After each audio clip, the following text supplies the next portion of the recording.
Hi guys, wanted to do this quick video to show you some of the things that we ended up purchasing because I had an ear. I had gotten shampoo in my ear and it got really painful. I tried washing it out and stuff. I tried using Q-tips, and I know I shouldn't use Q-tips, but I wanted to get the water out somehow. Anyway, so I ended up going to the doctor. They ended up charging me like $90. Before that, I ended up sending my husband to get some stuff at Walmart, and so he found this one, and it's an earwax removal system. It has drops in there, and it also comes with this right here.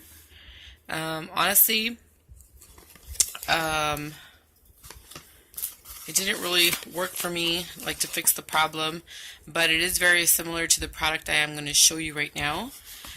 So yeah, that's what I ended up sending my husband to get. He got that, and he ended up getting this. I haven't even used this one yet, but yeah, they do have those at Walmart in case you're looking for those.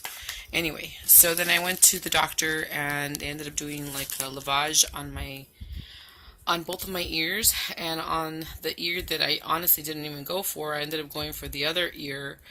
They flushed it out, and they ended up taking out a lot of earwax. It was very hard, and so he told me to stop using Q-tips, and yeah, so anyway, so they did the other ear, but it wouldn't come out, so he ended up prescribing me this right here, which is the same thing. It's just some ear drops. So I used it last night, and honestly it feels exactly like the product in here.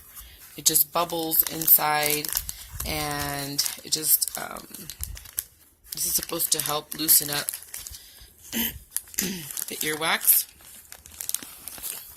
So this is what it looks like, and I saw other videos on YouTube and people were saying that this was pretty good. So yeah, anyway, so the other thing they got for me were these antibiotics. It's just amoxicillin.